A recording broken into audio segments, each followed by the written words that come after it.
Zone Media. Welcome back to Behind the Bastards, the special episodes on how we're all possibly going to die in nuclear hellfire. I'm Robert Evans. This is a series we'll be doing over the course of 2 weeks, 5 episodes.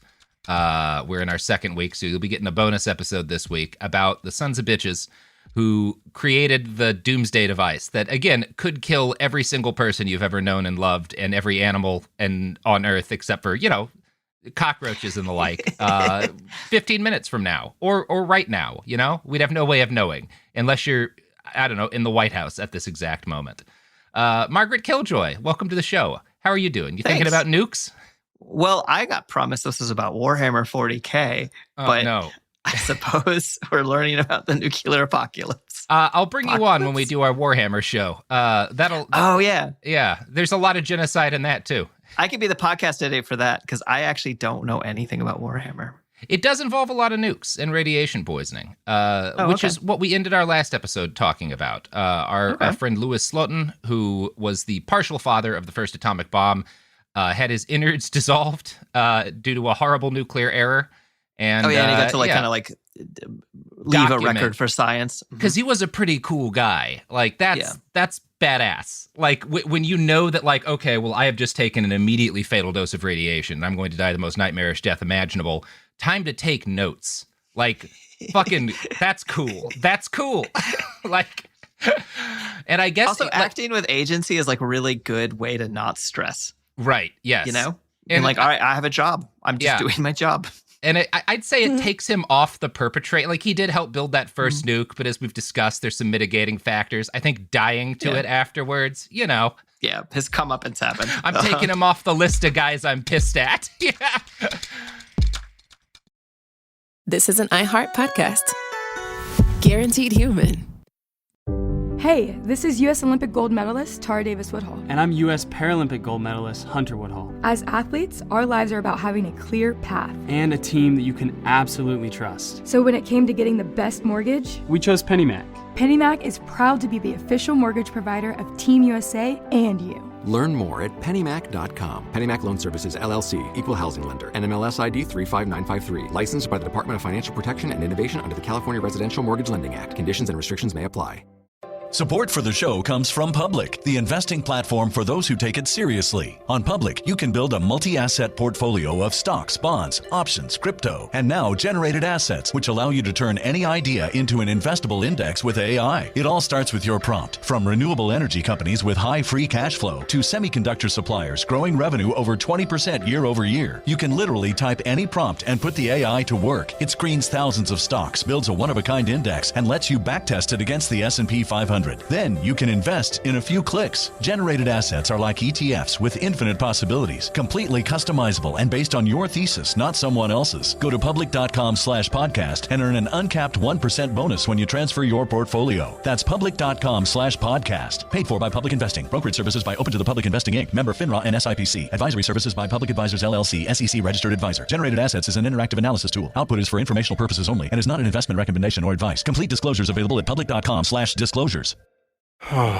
Sink into affordable luxury. Anabay is the only machine washable sofa, inside and out. With stain-resistant slip covers and a cloud-like frame duvet, everything goes right in the wash. Plus, the modular design lets you change the look of your space anytime. Visit WashableSofas.com to upgrade your home. Shop up to 60% off site-wide, with sofas starting at just $699 and a 30-day money-back guarantee. Shop now at WashableSofas.com. Offers are subject to change, and certain restrictions may apply. You're listening to a podcast, so you're doing something else too, like maybe scrolling home listings on Redfin, saving places you like without thinking you'll get them, because that's what house hunting has become. But Redfin isn't built for endless browsing. It's built to help you find and own a home. Redfin agents close twice as many deals as other agents, which means when you find a place you love, you've got a real shot at getting it. Redfin helps turn saved listings into real addresses.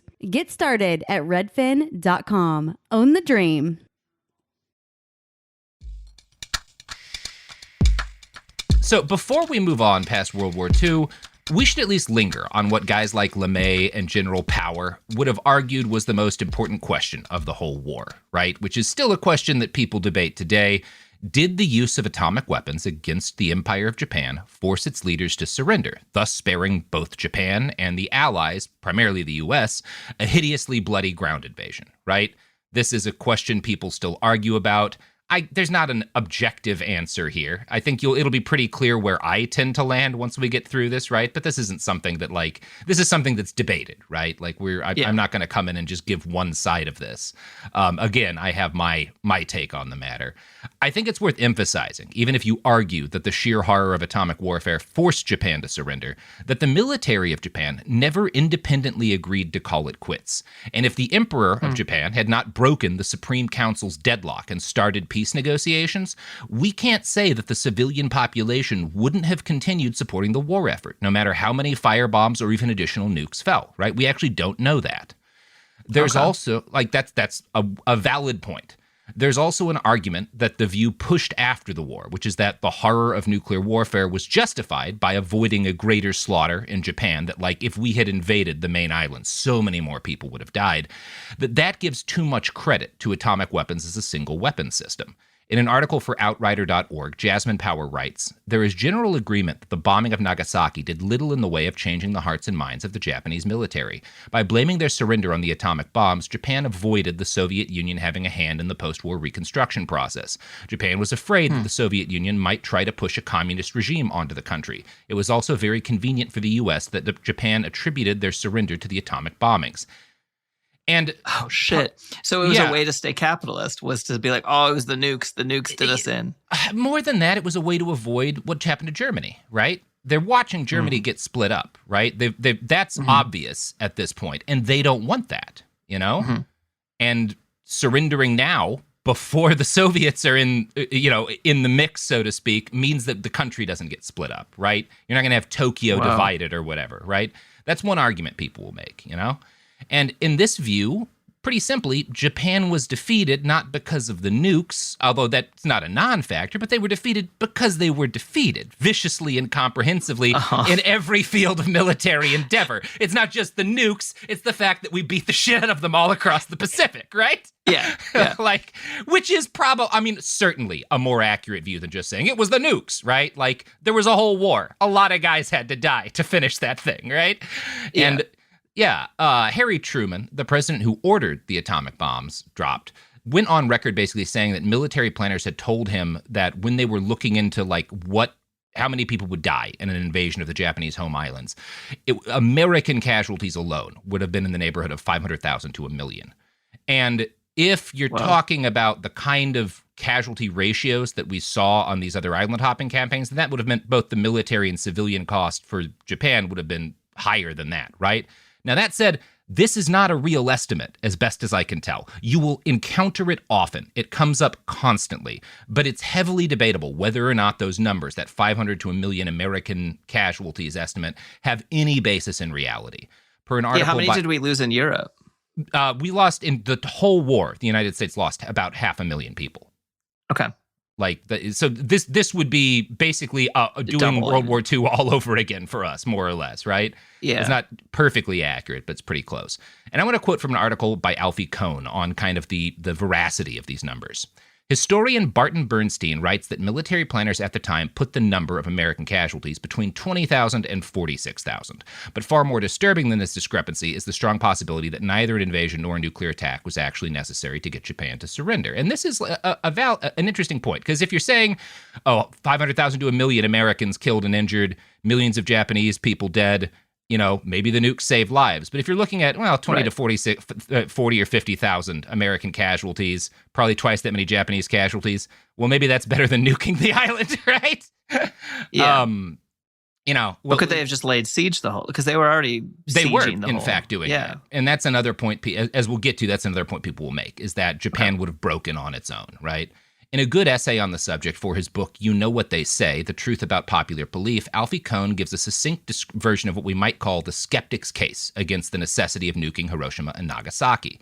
He notes that the U.S. firebombs had already incinerated Japan's 6 largest cities, and are basically the siege that we put on the home islands had blocked all oil from entering the country. What held up Japanese surrender was in part a desire for the emperor to retain his title. Kohn cites a 1946 report from the War Department Strategic Bombing Survey Study Group, which concluded the Hiroshima and Nagasaki atomic bombs did not defeat Japan, nor by the testimony of the enemy leaders who ended the war did they persuade Japan to accept unconditional surrender. The emperor, the Lord Privy Seal, the prime minister, the foreign minister, and the navy minister had decided as early as May of 1945 that the war should be ended, even if it meant acceptance of defeat on Allied terms. Based on a detailed investigation of all the facts supported by the testimony of the surviving Japanese leaders involved, it is the survey's opinion that certainly prior to the 31st of December 1945, and in all probability prior to 1st November 1945, Japan would have surrendered even if the atomic bombs had not been dropped, even if Russia had not entered the war, and even if no invasion had been planned or completed. This is the U.S. War Department. So that's the they were already beat theory. They were beat. Yeah. And I would say that's by far the strongest argument if you're going with the fact-based argument. Not that it's the only one, but I think it's the strongest. You know, your feelings may vary on this. I'm not a historian, but I'm convinced pretty well. Now, there was at least one other secret intelligence assessment from the same time done by the U.S. Army's Planning and Operations Group, which reached a similar conclusion, and several prominent U.S. officers agreed. Admiral William Leahy, the president's chief of staff during the war, called Truman's decision to deploy an atomic bomb for the first time adopting, quote, an ethical standard common to the barbarians of the Dark Ages, which is a nuts thing for the president's chief of staff to say about Dwight Eisenhower reached a similar conclusion early on, arguing it wasn't necessary to hit them with that awful thing. So I guess I go with Ike on this one. Not a perfect man, but he he knew World War II pretty well. That's why you have the I'm with Ike button. Yeah, I'm with Ike. It wasn't necessary to hit them with that awful thing. We didn't have to do that. Yeah. Now, I've allowed that there's still some room for argument here about how much the use of nukes influenced Japan's decision to surrender, because the bombing campaign in general influenced their decision to surrender, and the nukes were part of that, right? But what isn't arguable is this. President Truman and men in high positions within the U.S. Army, like Curtis LeMay, never considered anything but a nuclear option once they knew they had a bomb, right? There was never any possibility in their minds but that they would use it. Per Kohn's article, the fearsome new weapon was not treated as an option of last resort.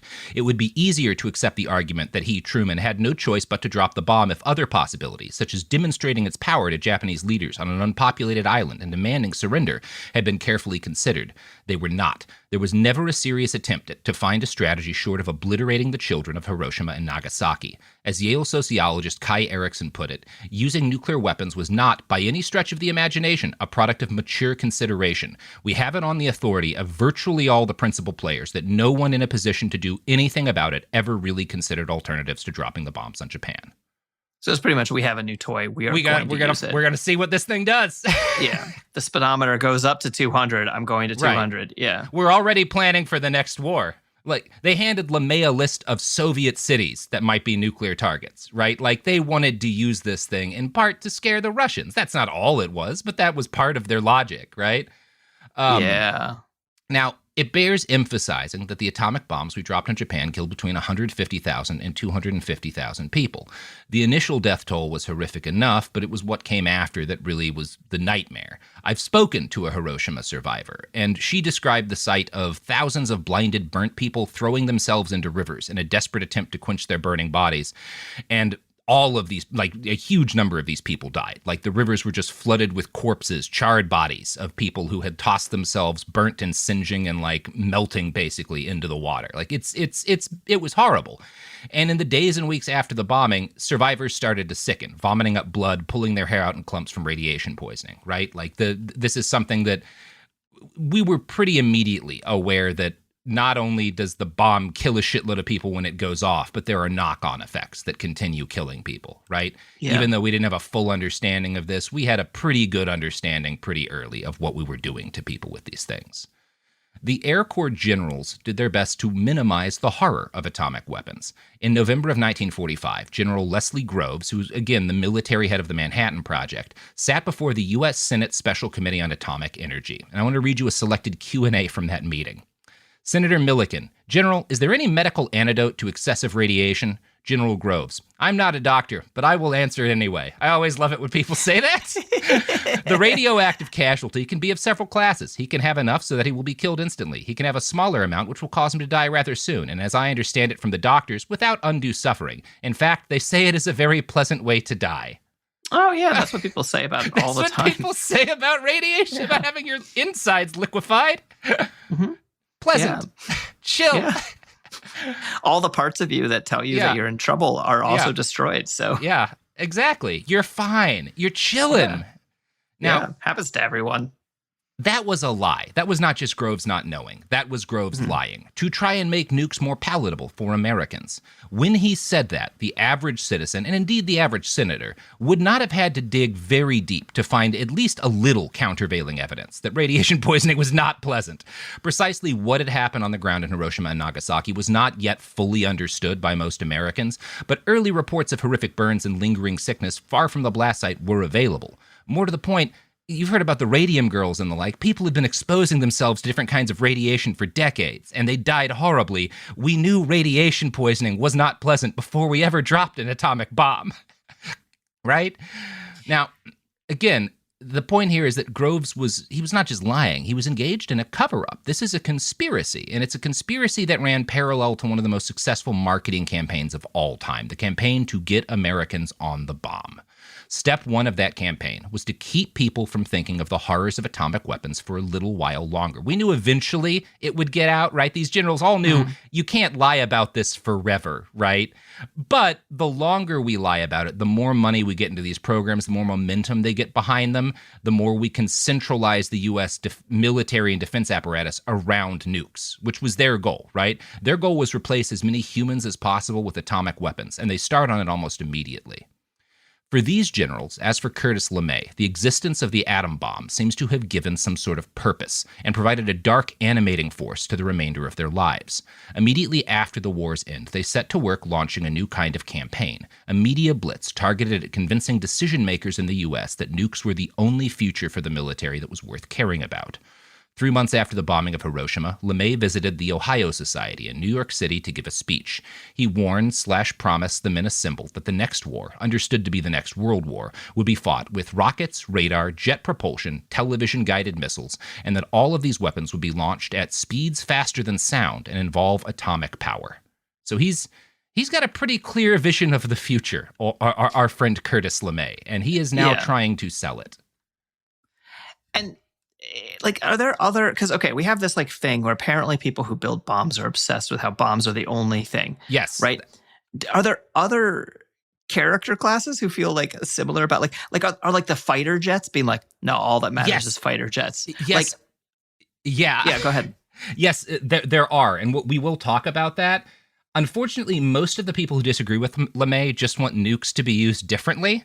But there are some people, there's a couple of decent human beings still in the military establishment in this period who are like, what the fuck is wrong with you people? Are you out of your minds? Yeah. I mean, do you know what this thing does? I'm able to figure out this means destroy the world. Yeah. That seems bad. Why are we building the world-killing machine? Why are we doing this? We live here. This is our world. This is the one planet that we've got. Yeah.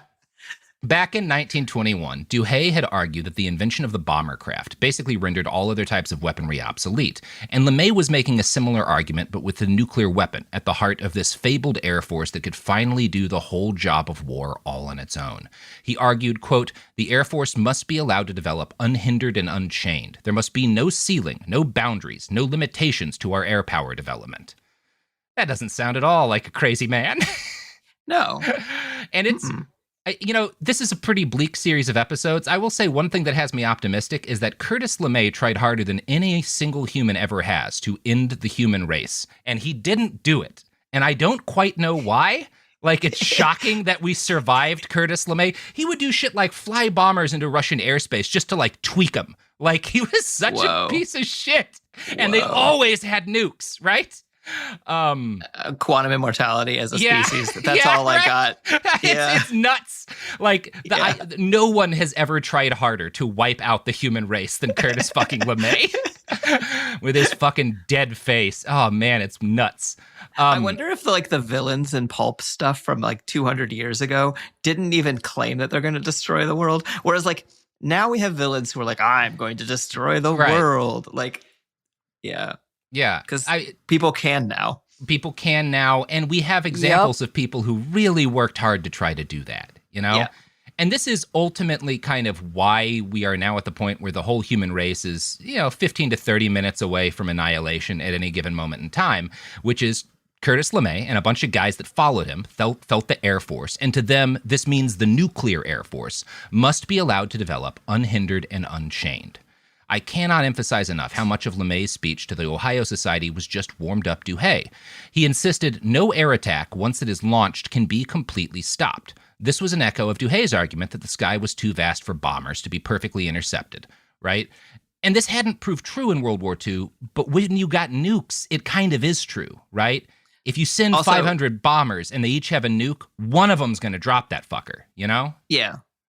Also, when people say history doesn't repeat, but it rhymes. Yeah. This feels a little on the nose. I actually wasn't sure. Duhay and LeMay. Yeah, it is weird how they literally rhyme. Yeah, I hadn't even got that. Fuck. No, because I was struggling to remember which one was which. Yeah, so. Duhay's the old Italian guy who was like, in 1921, bombers are the future, all we need. No use in having anything else. Yeah, a couple decades later, the man who rhymes says the same thing. Right. Nuke. Yeah, if anyone gets into the military whose name rhymes with either of these guys' names, we need to redact it immediately. So, as Richard, I'm going to quote now from a piece in The New Yorker by Richard Rhodes, in which he lays out LeMay's thinking in the rest of this speech. And it all kind of follows from the basic idea that you can't stop an aerial nuclear attack. Quote, this meant to LeMay that the United States would have to have an air force in being that could move immediately to retaliate if the country was attacked. The preparation for retaliation, the threat of it, might be sufficient to prevent attack in the first place. If we are prepared, it may never come. It is not immediately conceivable that any nation will dare to attack us if we are prepared. So in November of 1945, LeMay was already thinking in terms of what came to be called deterrence. But therein lay the contradiction. If no air attack could be completely stopped, then retaliation would not protect the country. It would only destroy the enemy's country in turn, right? And what he means by an air force in being is you always have planes loaded with active nuclear bombs ready to fly, minutes away from flight. And it's eventually going to mean you always have planes in the air with nukes. And that's going to mean for a period of like a couple decades, there are never not nukes flying around in the air. Always. And this is before there's no governor on these. This is not a thing today. Every nuke that we have, you have to get like codes and shit from the nuclear football. This is some guys in a plane have the ability to activate these things, right? You're like, oh, my wife left me. Yeah, exactly. Like it's fucking remarkable. We lived through the Cold War. Yeah. Yeah. So, what we see in this period, as early as 1945, is men in the military establishment expressing a sense of interest in minimizing the harms of and knowledge about nuclear war to civilians.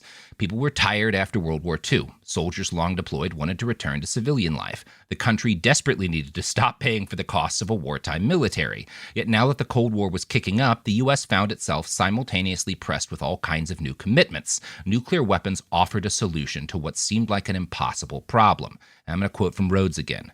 In the 4 years that the United States held a monopoly on nuclear weapons, it reduced its military forces to bare bones, shrank the defense budget from its wartime high of nearly $90 billion to less than $15 billion, and counted on a small but growing nuclear arsenal to deter a Soviet march to the Atlantic across a war-ravaged Western Europe, right?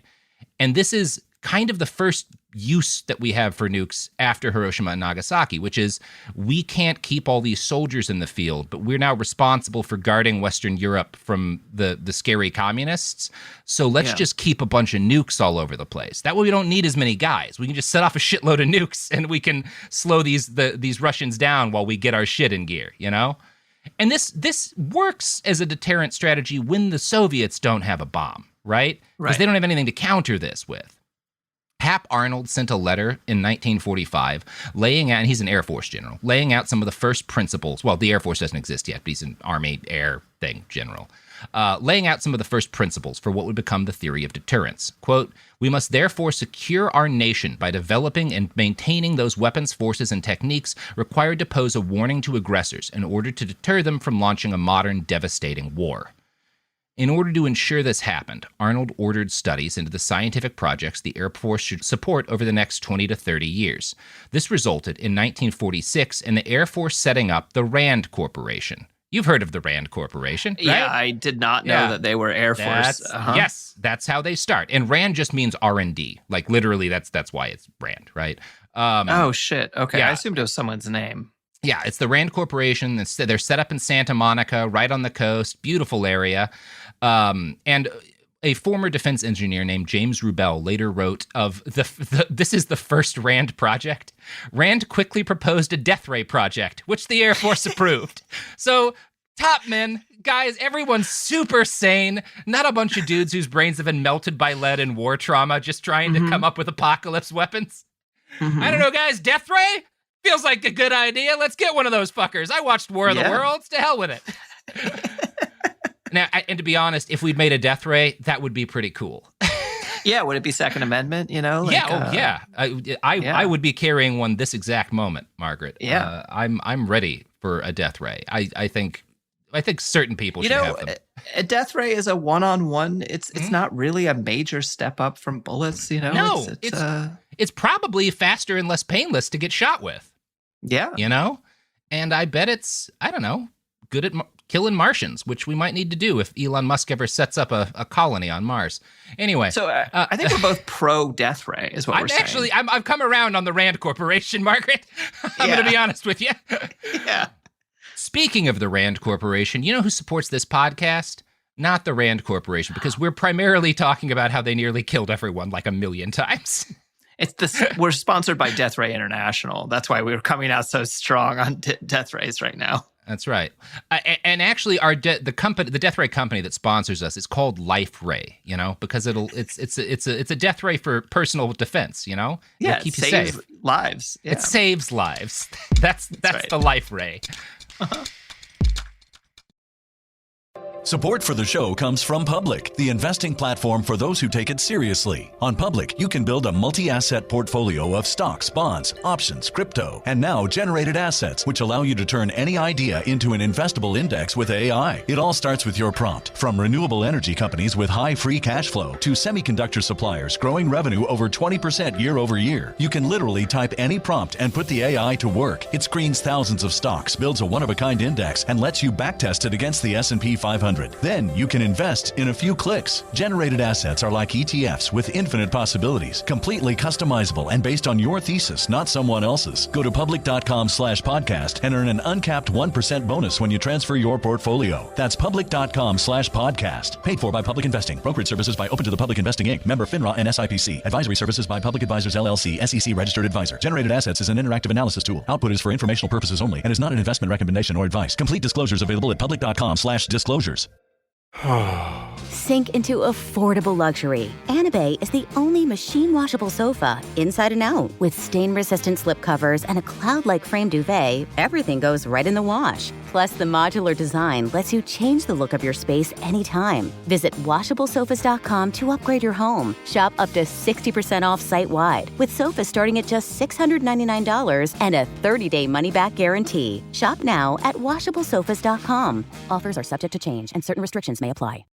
Hey, this is U.S. Olympic gold medalist Tara Davis Woodhull. And I'm U.S. Paralympic gold medalist Hunter Woodhull. As athletes, our lives are about having a clear path. And a team that you can absolutely trust. So when it came to getting the best mortgage, we chose PennyMac. PennyMac is proud to be the official mortgage provider of Team USA and you. Learn more at pennymac.com. PennyMac Loan Services, LLC, Equal Housing Lender, NMLS ID 35953. Licensed by the Department of Financial Protection and Innovation under the California Residential Mortgage Lending Act. Conditions and restrictions may apply. Flag football is exploding, and iFlag is leading the way. As the Guinness World Record holder, iFlag hosts premier flag football tournaments nationwide for boys, girls, high school girls, and adults. From first-time players to elite competitors, iFlag delivers top-level competition, unforgettable experiences, and a community built around the game. Ready to be part of it? Join the movement. Find your tournament and learn more at iflag.org. That's iflag.org. And we're back, having a good time. So, right around the time the Rand Corporation gets formed, because the war is over, because the normal life is starting to reassert itself, or at least the new normal, some people have begun to question the logic with which men like Bomber Harris, Curtis LeMay, and General Power, I still can't believe his literal name was General fucking Power, approached aerial warfare. Was it really possible to break a nation's General will? Motor, who is in charge of the motor pool. Yeah, right, yeah. Is it really possible to break a nation's will through bombing, right? This was a question that people, there are guys like LeMay that are like, obviously it is, look at what we did. And there are more thoughtful men who are like, actually, the evidence doesn't really bear this out. And I want to read a quote here about members of the Strategic Bombing Survey from Keeney's book, 15 Minutes. How did one measure a broken will? Far more effective were strikes against petroleum refineries, airport factories, and power plants, the loss of which ravaged the Germans' war-making capabilities and destroyed their economy. This led to post-war air atomic planning that emphasized Soviet industry as targets for nuclear strike, key targets that, if destroyed, would have an effect far larger than the facility's mere destruction. These plants were often located in major urban areas. Said one Air Force general of this conundrum, I think it was sort of a shock to people when a few began to talk about the bonus effects and industrial capital, and particularly when they began to ask, what was a city but a collection of industry? And that's an important... it's hideous Where the stuff. fuck do they live? It must be... These are suburbanites. This is because suburbanites have entered the war. Yeah, and are now running the army, sure. Yeah. But that term bonus effects is used a lot in nuclear war planning, and a bonus effect is the added destruction that you get while destroying the targets you're actually aiming at in atomic war. So you're trying to the take opposite of collateral damage, but it's the same concept. Yeah, but it's collateral damage, but good, right? Like, we needed to take out this tank factory, and we killed 1 million civilians at the same time. That's a bonus effect, baby, right? Yeah. And there's other bonus effects. Radiation poisoning causes bonus effects. Nuclear bombs, especially once we start making thermonuclear weapons, they cause firestorms, massive firestorms. Theoretically, some like the size of states, right? And that's a bonus effect, I mean, they've been trying to do that since the beginning, based on what you've told me last week. Yeah, and they have been. A firestorm really fucks people up. People don't like firestorms. No. The argument military leaders were making about the future for the first 4 years after World War II can best be summarized by a memo General Loris Norstad, Assistant Chief of Staff for the Army Air Forces, sent out in 1945. He laid out the need for a ready force of aircraft that could strike quickly and effectively anywhere in the world. In a memo to the House of Representatives, he argued the existence of this ready force would act as a deterrent to any countries looking to acquire nuclear weapons. So first, we need a ready force so that no one else will get nukes. If we always have planes ready to nuke people, no one else will even try to get them, right? This is their first argument, Yeah, not as strong as the argument that I think is coming based on what you told me last. Right, yeah. Now, this ready force is established in March of 1946 as part of what becomes known as the Strategic Air Command. The SAC is responsible not just for nukes, but for the Air Force's long-range bombing operations, right? When we're bombing Korea, when we're bombing Vietnam, the SAC, especially in Korea, going to be heavily involved, right? And they're not obviously using nukes in those wars. But they come to control a lot of our nukes, and they come to control our long-range missile assets. I say control. Technically, all of our nuclear weapons at this point are in the custody of the Atomic Energy Commission, right? And they maintain direct control over the nuclear weapons that we're starting to build in the post-war period, right? But what you're going to see happen during these first 4 or 5 years after the war is we're increasingly deploying nuclear weapons around the world to have this Air Force in readiness, right? This ready force. And so basically they're kind of cashiering these nukes out, and SAC is maintaining control of them, right? But, the SAC gets them from the Atomic Energy Commission. And the SAC... God, I'm surprised that none of them got stolen. Oh, Margaret, just wait. None of them got stolen, maybe. But we lose a lot of these fucking bombs. Oh, good. Uh-huh. We'll get to that. But the SAC, today, one of the things that scares me about our current nuclear force is that it is the shittiest job in the Air Force, maybe in the whole military. People will argue about this, but I've talked to a couple of nukes, and they did not like it. It is not a prestigious job. It is not a fun job. It is boring. People cheat on tests constantly. There's stories about guys in nuclear silos doing fucking ecstasy, because it's a shit job. In this period of time, it is not seen as a shit job. These are seen as this is the best part of the military to be in. This is the most elite force in the military. It's certainly the best thing to be if you're any kind of pilot, right? And these are the best pilots and engineers that our entire military can put together, right? And they're tasked with a singular purpose. So it's different at this point. Yeah. That is probably what you want. Now, that's the idea. It's debatable. Are they ever really that good? We'll talk about that. Curtis LeMay takes command of the SAC in 1948. He's not the first guy in charge of it, but he takes command and he forms it in a meaningful way. The next year, 1949, the USSR detonates its first nuclear warhead, terrifying members of the U.S. defense establishment. There had been a lot of guys, anyone who was smart knew, well, of course, like Soviet Union's got a good science program. They have resources. They've got spies. They're gonna get a bomb, right? They have the ability to get uranium or plutonium, all this, the whatever shit they need. There's like a fifth of the world's landmass. They have the ability to do this. Like we invented the wheel. No one else has the wheel. No one's gonna figure out the wheel. They figured out machine guns too. God damn it! No, of course they were going to do this, but there were, and it's a mix. There were plenty of people, obviously. There were a number of people in our military who knew that this was going to happen at some point. But there are a lot of people who are shocked, right? And are terrified and like, oh my God, I can't believe the communists figured out this bomb, right? Now, is this because of that like spy couple, or is that? There are several spies who play a role. And honestly, I think that probably did more to stop nuclear weapons from being used again in war than anything else. I think once the U.S. has them, if the Soviets didn't ever acquire them, we probably would have wound up nuking the USSR at some point, right? Yeah, that seems very likely. That's unprovable, but that's kind of where I come in, right? Of like, yeah. Well, it's kind Proxy of the gun war. It's the gun thing. Do I wish like there were no semi-automatic and automatic assault rifles at all in the country? Yeah. That would probably be more pleasant. Am I not going to have one when the crazy-ass motherfuckers I know have them? Like, nah. Yeah. The people who want to kill me have it. Yeah. I've read enough history to know what happens after you disarm. And here's the problem. There's a logic to that, and also that leads us both to having 400 million guns and having tens of thousands of nukes, right? So it's like I understand the thought process, but it might fundamentally be what will doom us, right? So there's a degree to which, like, I have to put myself in where these guys are. And keep in mind, this is not a period of time in which all of our generals, or most, or many of them, are dudes who just came up and have done this as like a desk job, right? All of these, Curtis LeMay saw heavy aerial combat. All of these guys did, right? Yeah. So these dudes are fucked up and crazy at this point. These people have incinerated cities from the sky.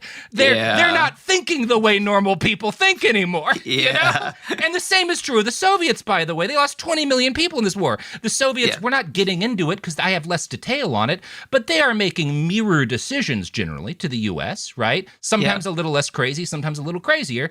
But they're also have all been completely deranged by this hideous war, right? Yeah. So I do have a little bit of like, well, fuck, how could this not have gone bad, right? Yeah. Yeah. So for quite a while after the Soviets detonate their first atom bomb, the U.S. will retain a massive advantage in the number of nuclear weapons, right? That will not last forever. Eventually, we reach parity. I think they do actually beat us at one point in total number of nukes, so it's a little hard to know. But from this point forward, there was no denying that nuclear deterrence would eventually be a thing, right?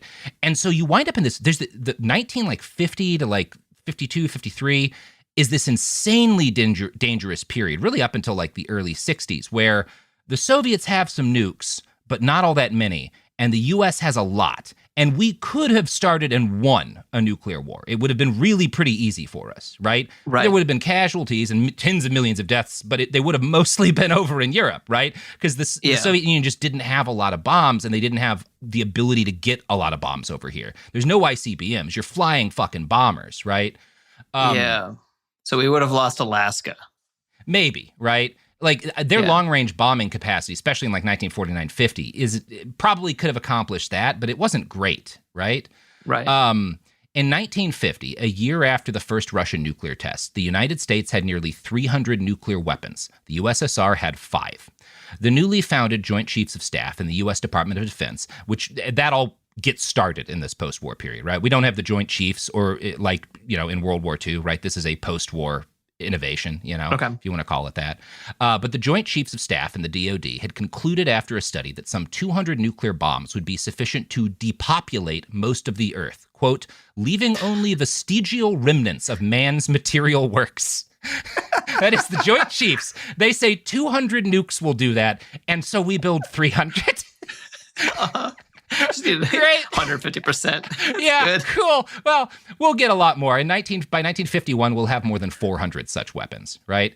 Meanwhile, in its first 3 years as a nuclear power, the USSR goes from 1 to 50 atomic weapons of varying power. Shortly after taking over the SAC, LeMay decided that the new post-war Air Force had gotten sloppy, and he ordered a fake combat mission against Dayton, Ohio to prove it.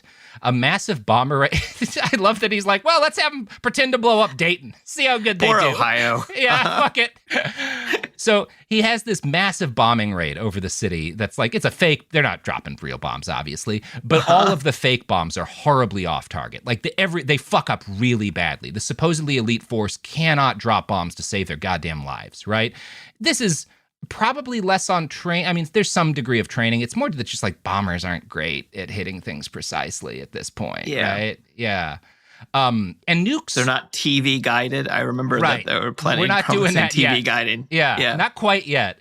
And it's a kind of, one of the benefits of nukes, it's horrible to say this, but it is a benefit from a military standpoint, is that you don't have to be very accurate because it's a fucking nuke, right? Yeah. But it's what people say about shotguns, but real. Right. But accurate. Yes, accurate. Yeah. Like you really can be pretty far off with a nuke and still hit your target. But these guys do so badly that even with nukes, they would not have destroyed most of their intended targets. This is not an effective raid. And LeMay calls this fake attempt to destroy Dayton, quote, the darkest night in American military aviation history, because not one airplane finished that mission is briefed. And like, man, you were part of raids where guys died. I think that's darker. Like where guys died and the mission wasn't really that successful. I think that's worse than a raid where fake bombs just don't hit very well. I don't know. Y'all incinerated babies. That might be darker. Hiroshima, might be darker, arguably. Yeah. Now, this means that when the Korean War kind of starts up, it's going to be not quite the last point. Some people will argue that, there's some shit in JFK's early administration, like Berlin.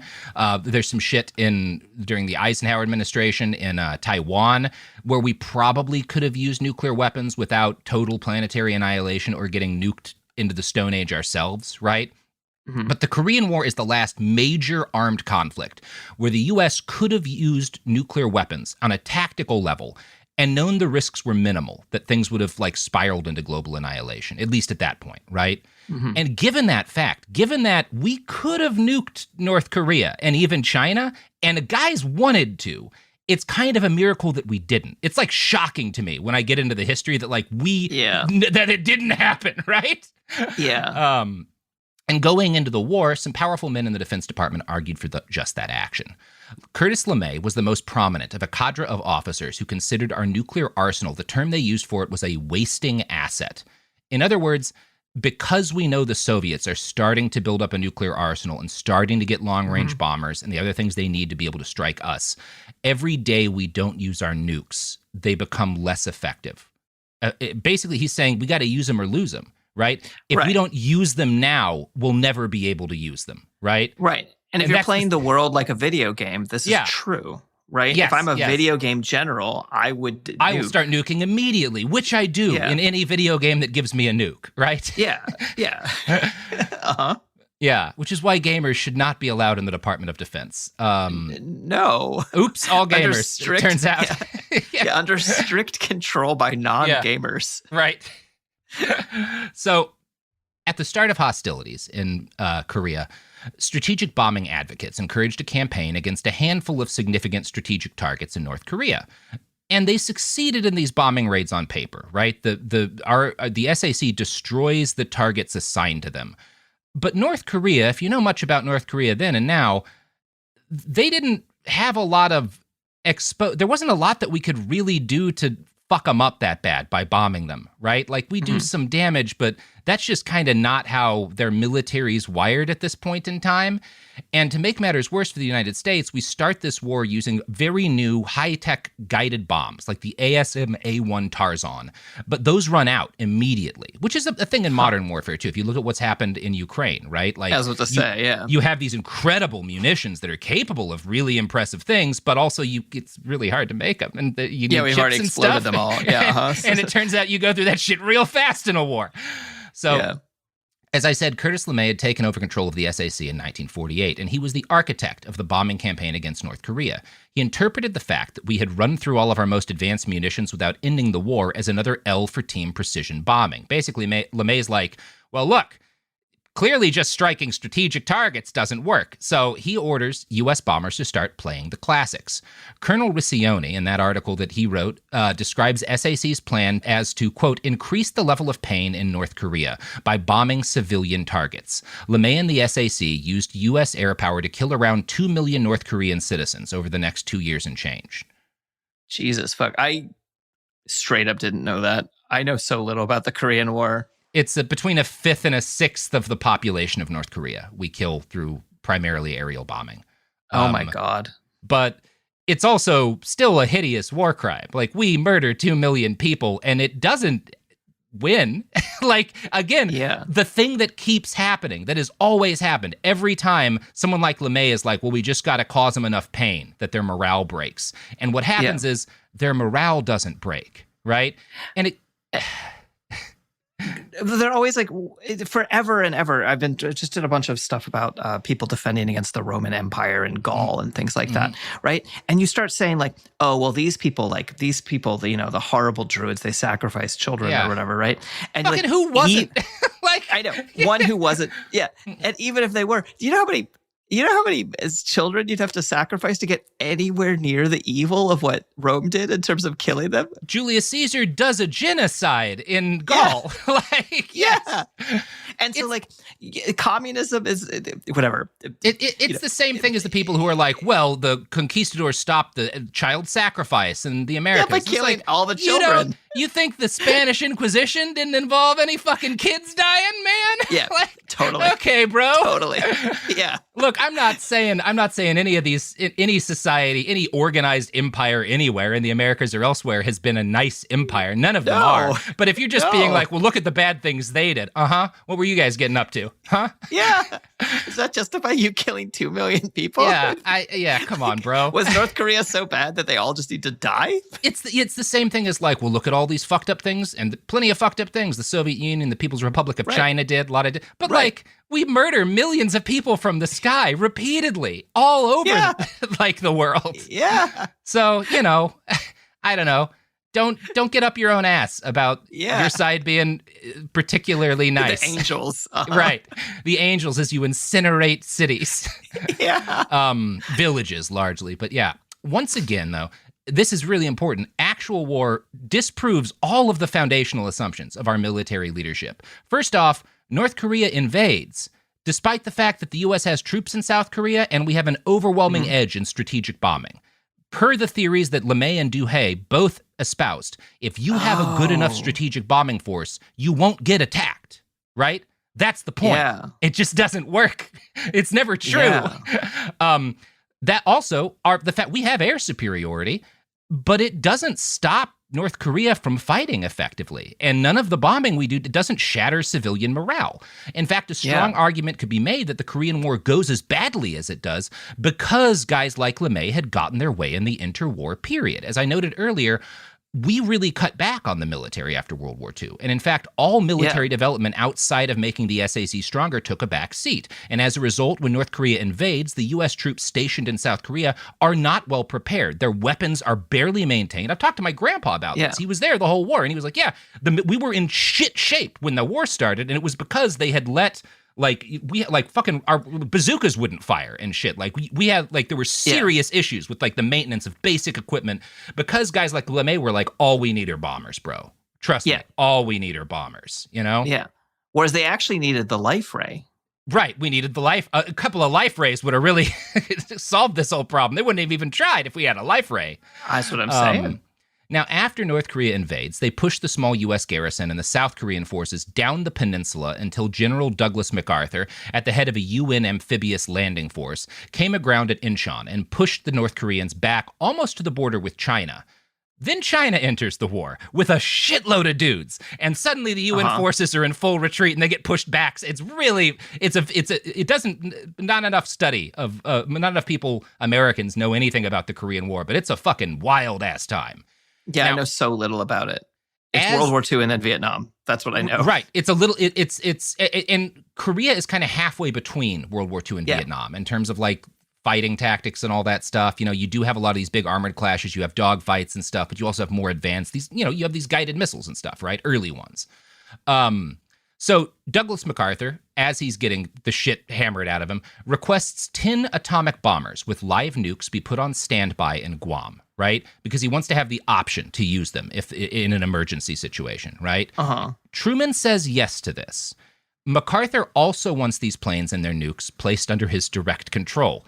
And this is a weird moment where Curtis LeMay may have saved a lot of people's lives. And I don't think it's for a good reason, but he steps in and he begs Truman to say no and keep the bombs under SAC. He wants the bombs to stay with the SAC, right? He wants to have control over them.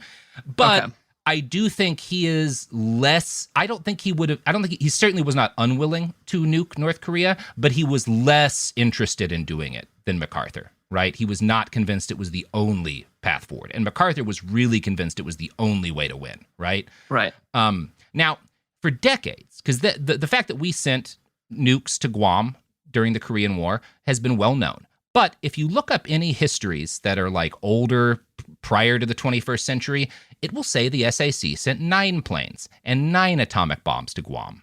We now know that this was inaccurate. And I'm going to quote from the book 15 Minutes here. The first 9 departures for Guam were uneventful, but as the last B-29 accelerated down the runway, 2 propellers ran away as the bomber lifted off, forcing the pilot to shut down 2 engines. In what would later be described as heroic flying, the pilot somehow pulled the fuel-laden, bomb-laden bomber into the air and managed to turn back towards the runway. But as he did, he lost altitude, and the bomber simply went into the ground.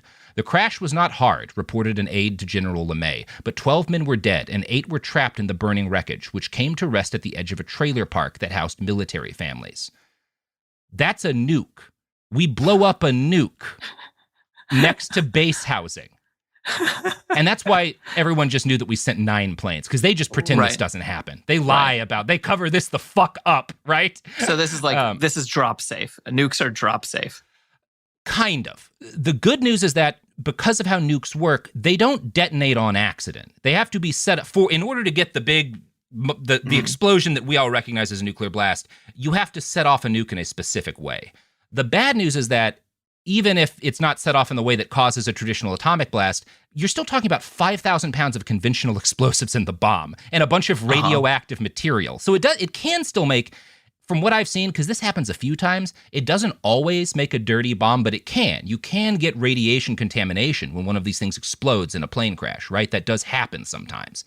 I don't actually know if it does in this case because of how much was covered up. I can't tell you if any of these fucking civilians in the base housing got rad sick, but the blast of this nuke not going off as a nuke is felt 30 miles away. It kills 7 rescue personnel and it injures 181 civilians. The Air Force immediately lies and says, oh, that was just loaded with normal bombs. It was a training mission. Sorry, guys. Not a nuke, though. Don't worry. Yeah, unlike the 9 planes next to it. Right. It was 44 years before the fact that a fucking nuke exploded was declassified. And Margaret, that's not close to the only nuke we lost. This is the thing I did not know. We fucking lose so many nukes. It's crazy. On November 10th of 1950, an SAC bomber encountered engine trouble and it had to drop an Mk4 atom bomb set to self-destruct 100 miles outside of Quebec. And here's the wild part. That was the 5th nuclear bomb lost by the SAC from the end of World War II to November of 1950. 5 lost nukes in 5 years. Oh my God. And that counts as a success because we self-destruct the nuke. So it doesn't just land, right? We'll get to that. Back to the Korean War. All right. Because this is all going, right? As this is all going on, MacArthur grows increasingly bullish on tactical nuclear warfare as the situation in Korea grows more dire. He develops a plan that would have involved dropping between 30 and 50 tactical atom bombs on enemy air bases and depots. And then he would have followed up by a massive invasion of Taiwanese troops backed by 2 Marine divisions. Enemy reinforcements from China were to be blocked. This army that he's going to have basically cut Korea off from China, they're going to lay a belt of radioactive cobalt behind them in order to make it impossible for Chinese forces to cross into Korea for generations. That was the plan, is irradiate the entire border alongside nuking a bunch of people. That's like salting the earth behind you, but another level. I cannot exaggerate how fucking insane Douglas MacArthur is at this point. Like, he is completely, dangerously unhinged. One of the craziest men to ever command a U.S. military force. Truman refused this insane plan, thank fucking God. And as a result, MacArthur criticized the president publicly, which led to him being removed from command. The Korean War ended with a shitload of dead people, and without a real peace, but also without additional nuclear explosions. So, that's good. It could have been worse, I guess, is what I'm saying, So civilian control of government is better than the military control of government. Yeah, because, again, these people lose their fucking minds. And MacArthur, like Curtis LeMay, is a voice of reason here. That's how crazy MacArthur is. Not much of a voice of reason, but a little bit of one. Because MacArthur is batshit crazy. At the start of the Korean War, the U.S. moved almost 90 nuclear weapons into Europe, out of fears that a wider communist invasion of the West was imminent. Now, the Soviet arsenal is really small at this stage. And again, there's no ICBMs. Bombers still aren't super good. So time is not as much of a factor, right? We don't have to have these things ready to detonate at 5 minutes notice, right? Mm-hmm. And so for safety's sake, again, this is one of these, the Atomic Energy Commission kind of comes in and is like, we'll send the bombs over, but not the nuclear material. We will keep the nuclear cores in the U.S. so that we can airlift them over to Europe on a moment's notice. But because they're smaller than the bombs themselves. Right. And it's safer than just having a live nuke where someone could steal it or set it off, right? You store the ammo and the gun in a different place when there's children around. Yeah. Moments like this of just minimal sanity are so rare in the nuke story that it's just like a breath of fresh air. Like, somebody wasn't completely out of their goddamn mind. But you know who is out of their goddamn mind, Margaret? Is it our sponsor, LifeRay? That's right, LifeRay. Because it turns out LifeRay is incredibly radioactive. They will fry your brain. Even being in the same state as one is very dangerous. Buy one today. I think it's worth it. For safety. Yeah. Support for the show comes from Public, the investing platform for those who take it seriously. On Public, you can build a multi-asset portfolio of stocks, bonds, options, crypto, and now generated assets, which allow you to turn any idea into an investable index with AI. It all starts with your prompt. From renewable energy companies with high free cash flow to semiconductor suppliers growing revenue over 20% year over year, you can literally type any prompt and put the AI to work. It screens thousands of stocks, builds a one-of-a-kind index, and lets you backtest it against the S&P 500. Then you can invest in a few clicks. Generated assets are like ETFs with infinite possibilities, completely customizable and based on your thesis, not someone else's. Go to public.com/podcast and earn an uncapped 1% bonus when you transfer your portfolio. That's public.com/podcast. Paid for by Public Investing. Brokerage services by Open to the Public Investing Inc. Member FINRA and SIPC. Advisory services by Public Advisors LLC, SEC registered advisor. Generated assets is an interactive analysis tool. Output is for informational purposes only and is not an investment recommendation or advice. Complete disclosures available at public.com/disclosures. Time for a sofa upgrade? Introducing Anabay Sofas, where designer style meets budget-friendly prices. Anabay brings you the ultimate in furniture innovation with a modular design that allows you to rearrange your space effortlessly. Perfect for both small and large spaces, Anabay is the only machine-washable sofa inside and out. Say goodbye to stains and messes with liquid and stain-resistant fabrics that make cleaning easy. Liquid simply slide right off. Designed for custom comfort, our high-resilience foam lets you choose between a sink-in feel or a supportive memory foam blend. Plus, our pet-friendly, stain-resistant fabrics ensure your sofa stays beautiful for years. Don't compromise quality for price. Visit WashableSofas.com to upgrade your living space today. Sofas start at just $699 with no risk returns and a 30-day money-back guarantee. Get up to 60% off plus free shipping and free returns. Shop now at WashableSofas.com. Offers are subject to change and certain restrictions may apply. Hey, this is U.S. Olympic gold medalist Tara Davis Woodhull. And I'm U.S. Paralympic gold medalist Hunter Woodhull. As athletes, our lives are about having a clear path. And a team that you can absolutely trust. So when it came to getting the best mortgage, we chose PennyMac. PennyMac is proud to be the official mortgage provider of Team USA and you. Learn more at pennymac.com. PennyMac Loan Services, LLC, Equal Housing Lender, NMLS ID 35953. Licensed by the Department of Financial Protection and Innovation under the California Residential Mortgage Lending Act. Conditions and restrictions may apply. Flag football is exploding, and iFlag is leading the way. As the Guinness World Record holder, iFlag hosts premier flag football tournaments nationwide for boys, girls, high school girls, and adults. From first-time players to elite competitors, iFlag delivers top-level competition, unforgettable experiences, and a community built around the game. Ready to be part of it? Join the movement. Find your tournament and learn more at iflag.org. That's iflag.org. And we're back. So, at this point, the Atomic Energy Commission maintained custody of our nuclear weapons when they were not actively in use. The DoD never likes this, and they use the opportunity to argue that the military should have direct control over our nuclear arsenal. Eventually, Truman agreed to give Strategic Air Command custody of these weapons in Guam, right? This is kind of the first time that the military gets direct custody for a long period of time is in Guam during the Korean War. In 1951, the U.S. had increased its stockpile of nuclear weapons from 299 to 438, twice the number the Joint Chiefs of Staff had been told in an internal report could destroy civilization. As I noted, the USSR has around 50 bombs. Their stockpile will grow rapidly after this point, but to deal with the fact that the gap is starting to close, we start working on a bigger bomb, right? It's first known by its nickname, the Super, and this is the first thermonuclear bomb, aka the hydrogen bomb.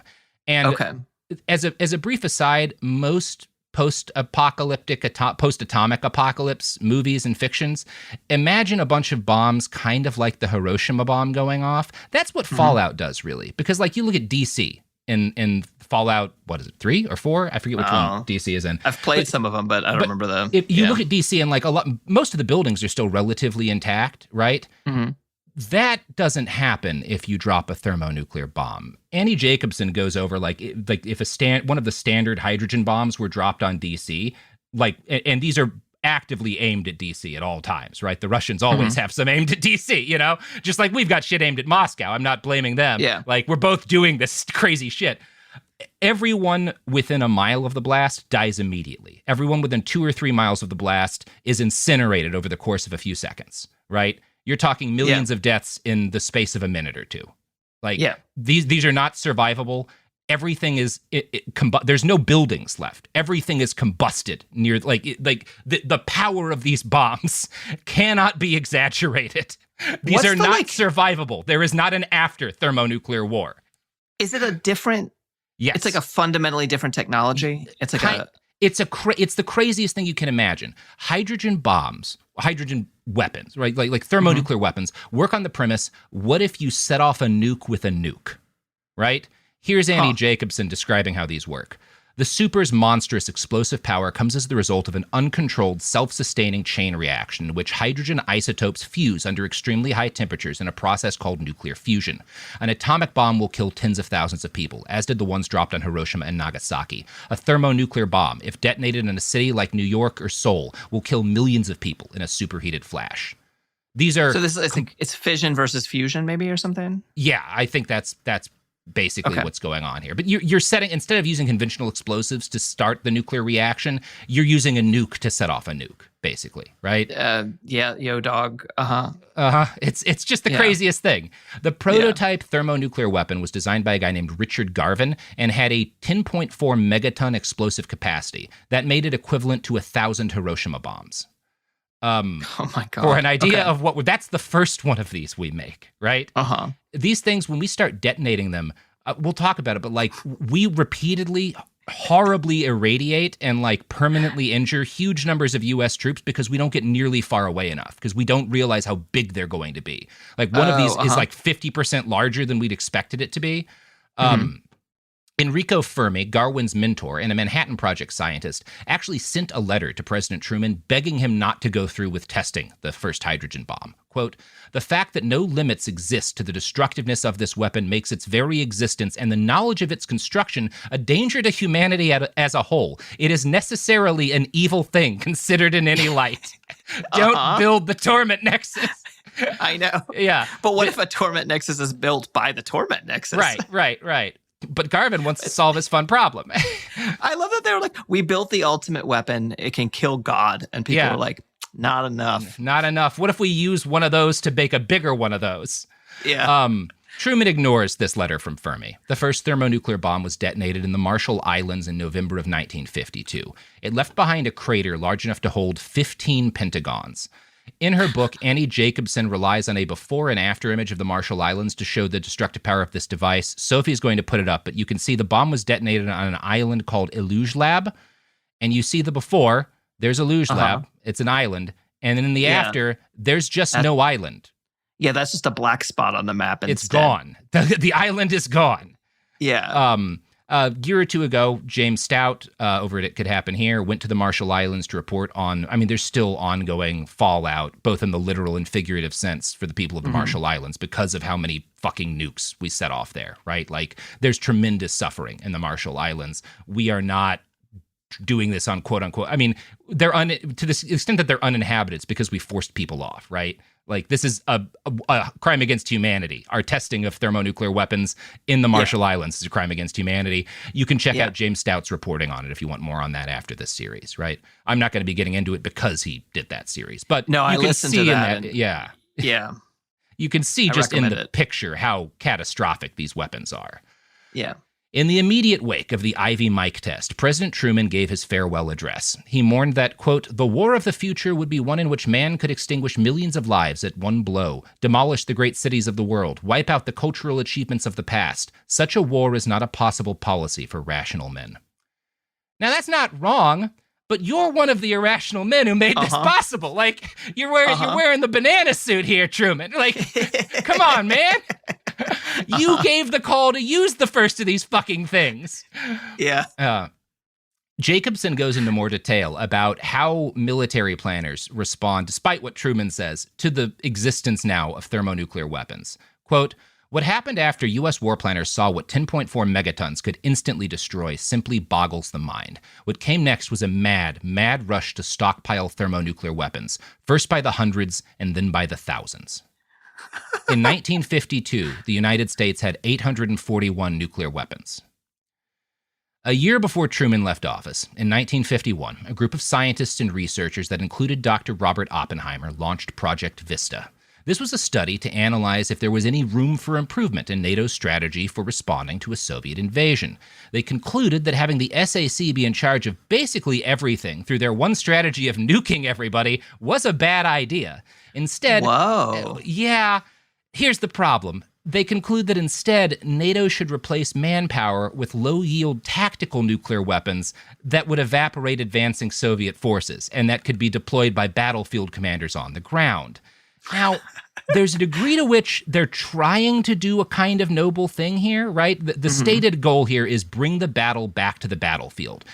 If we're using nukes on soldiers, but not nuking cities, maybe we don't consume every city in Europe with atomic hellfire, right? That's what Project Vista is kind of trying to argue for. And their conclusions are supported by the U.S. Army, not because the Army is a particularly benevolent force, but because it reduces the influence of the SAC, right? The SAC has the nukes now. The Army wants some nukes of its own, right? Right. As Schlosser writes in the book Command and Control, as would be expected, Curtis LeMay hated the idea of low-yield tactical weapons. In his view, they were a waste of fissile material, unlikely to prove decisive in battle, and difficult to keep under centralized control.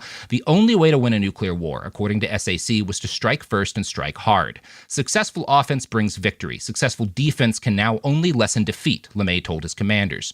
Moreover, an atomic blitz aimed at Soviet cities was no longer the SAC's top priority. LeMay now thought it would be far more important Garden to destroy the Soviet Union's capability to use its nuclear weapons. Soviet airfields, bombers, command centers, and nuclear facilities became SAC's primary targets. LeMay did not makes sense. Yeah, he's not completely off base here. LeMay did not advocate preventative war, an American surprise attack on the Soviet Union out of the blue. But the counterforce strategy he endorsed was a form of preemptive war. SAC planned to attack the moment the Soviets seemed to be readying their own nuclear forces. Civilian casualties, though unavoidable, were no longer the goal. Offensive air power must now be aimed at preventing the launching of weapons of mass destruction against the United States or its allies, LeMay argued. This transcends all other considerations because the price of failure might be paid with national survival. Right? This is the origin of what becomes Launch on Warn, right? So you don't wait to get a bloody nose. You don't wait for them to hit you. You wait until you're pretty sure they're about to hit you and you hit them. That's a really dangerous evolution strategically. Right? Yeah. You can understand kind of how he gets there, but that ups the possibility of a nuclear war significantly once you're now saying, we won't wait to get hit, right? It's so interesting, too, because it's all predicated on this idea that national survival, right? He's very concerned about national survival. Like, I'm much more concerned about humanity's survival, and not even because I'm a humanitarian. Not how these people think. But because I'm a human. Right. Like if you destroy all life on Earth, the nation's gone. Yeah, there's well, and that's part of the craziness. Like the understated crazy in that paragraph is that LeMay thinks tactical nukes are a waste of fissile material. Bro, you have 4 times as many nukes by 1951 as it would take to end civilization in just your country. Yeah. What's wasted, bro? And that's are you worried you're not going to have enough of these fuckers? That's before they made them the God-killing machine that kills by God or whatever. We need considerably less once hydrogen bombs are in the fucking mix. Now, one of President Dwight D. Eisenhower's first concerns when he took office would be to bring a resolution to this conflict, right? This conflict between the Army and the Air Force via the SAC, right? After having his national security team take a new look at U.S. defense policies, Ike decided both sides were right. The U.S. needed tactical nuclear weapons on the ground in Europe, but we also needed an arsenal of thermonuclear weapons that could bomb the Soviets at a moment's notice. After all, in late 1953, the USSR detonated its first thermonuclear device. By 1954, the United States had more than 1,700 nuclear weapons. By 1955, that number had climbed to nearly 2,500. We were building roughly 2 bombs a day. By 1959, the United States had an arsenal of more than 12,000 nuclear weapons, and we were manufacturing more than 5 per day, including 3 different families of thermonuclear warheads. You see just how quickly, there's not any conceivable use for 12,000 nuclear warheads. Everyone's dead after the first 1,000, at least, maybe less, right? Surprisingly, it was under Eisenhower that the Army suffered its most significant budget cutbacks, losing 1/4 of its manpower. This has kind of been forgotten, but Ike does, people are generally aware of the military-industrial complex speech, but at the start of his presidency, Ike really prunes the military budget and actually causes kind of an eruption of anger within the military at him, at General Eisenhower, because he's cutting back so much. The Army, in order to deal with this loss of manpower, starts lobbying for more nukes of its own because that's the only thing you can get funded for now, right? That's all they're giving out, General James R. Gavin, during secret testimony before Congress, laid out the number of atomic shells, anti-aircraft missiles, and landmines the Army needed. These are all nuclear. Artillery, nuclear anti-aircraft missiles, and nuclear landmines. Nuclear landmines a great plan. I can't come up with any negative thought about it. Sounds good. Sounds safe. Yeah. What's crazy is how many Gavin wanted. 106,000 for battlefield use, 25,000 for air defense, and 20,000 to hand out to the rest of NATO. Jesus Christ, bro. These people are so crazy. And They're insane. I will say there is some, maybe the only arguably ethical weapons that we're building at this point are the air defense nuclear weapons, because the plan of this is if you have a huge bomber fleet coming in, the only way you can stop them, maybe, and ensure that none of them drop a nuke on a city is you nuke them in the air because nukes fuck up planes really bad. And that's actually kind of reasonable if there's this many of these things. Yeah, that, skeet shooting. Also is only going to kill soldiers, right? I mean, the fallout and there will be consequences to that too, but it's a defensible position as compared to everything else that they're doing, right? But I can see how you might want to be able to just like try to blow up 500 planes in the air with a big nuke, right? That kind of makes sense. Like this is crazy, but I get it, you know? What it's so interesting because I'm under the impression our current system is the like shooting a bullet with a bullet approach. Yes. Yep. Did we move away from skeet shooting? We definitely have moved away from nuclear anti-aircraft artillery. We have the ability to use that, but also we've gotten a lot better, and so have our quote-unquote adversaries at making planes that are hardened, you know, from EMP and the like. I don't think it's as much. There's just not much point in defenses. The other reason is that, like, sure, you could stop some bombers, but it's the ICBMs that are going to kill everybody and the sub-launched nukes. And you can kind of, again, we have these things called like THAAD batteries that could be, if we actually had any placed in the U.S., could be useful against like a sub-attack, right? You could actually stop a good number of sub-based nuclear weapons, right, with these batteries. But they're all deployed overseas, protecting like Israel and the like, right? We don't have any. One of the scenarios Jacobson talks about is like a North Korean sub nuking this huge nuclear power plant on the coast of California, which would cause this titanic environmental catastrophe. And she points out, like, there are plans for having THAAD batteries that could protect this thing, but we're using them all overseas, so we don't have any set up. And that's one of those things where I'm like, well, I guess if we're going to be spending money on something, I would like to spend money on more of those and not the bullet that shoots another bullet in the air or more nukes. Yeah. I don't know. Yeah. Totally. But none of this really is going to be enough if there's a full-scale nuclear engagement. You know, your best hope is that maybe it's just one or two nukes that get fired, and maybe we're able to stop them, you know? Yeah. Anyway, that's part 3, Margaret. Yay. Got any pluggables to plug? Well, if you like history, Cool People Who Did Cool Stuff is the opposite of this show, although I still have to end up talking about terrible things all the time. And you can go listen to that at Cool People Who Did Cool Stuff. And you can also listen to Robert and I playing Pathfinder. That's right. On the It Could Happen Here feed or the Cool Zone Media Book Club feed. That's right. You can check all of that out. And you can check me out in a day when we do the next episode, because you're getting a bonus one this week, you lucky ducks. Anyway, assuming that, you know, we don't all die in nuclear hellfire, which is entirely possible. Yeah. Could happen right now. Oh, no, we're good. All right. Oh, okay. Behind the Bastards is a production of Cool Zone Media. For more from Cool Zone Media, visit our website, coolzonemedia.com, or check us out on the iHeartRadio app, Apple Podcasts, or wherever you get your podcasts. Behind the Bastards is now available on YouTube. New episodes every Wednesday and Friday. Subscribe to our channel, youtube.com/@BehindTheBastards. Sink into affordable luxury. Anabe is the only machine-washable sofa, inside and out. With stain-resistant slipcovers and a cloud-like frame duvet, everything goes right in the wash. Plus, the modular design lets you change the look of your space anytime. Visit WashableSofas.com to upgrade your home. Shop up to 60% off site-wide, with sofas starting at just $699 and a 30-day money-back guarantee. Shop now at WashableSofas.com. Offers are subject to change, and certain restrictions may apply. Flag football is exploding, and iFlag is leading the way. As the Guinness World Record holder, iFlag hosts premier flag football tournaments nationwide for boys, girls, high school girls, and adults. From first-time players to elite competitors, iFlag delivers top-level competition, unforgettable experiences, and a community built around the game. Ready to be part of it? Join the movement. Find your tournament and learn more at iflag.org. That's iflag.org. Discover a spectacular island destination with crystal blue seas, endless sunshine, and the cool Bahamian breeze. Baha Mar, located in Nassau, Bahamas, offers your choice of 3 luxury hotels: the richly refined Rosewood, the playfully hip SLS, and the stylishly modern Grand Hyatt. With over 45 restaurants, bars, and lounges, Baha Mar serves up delicious dining from world-renowned chefs like Daniel Boulud and Marcus Samuelson. Nightlife venues like the new John Batiste Jazz Club, and the Caribbean's most luxurious casino.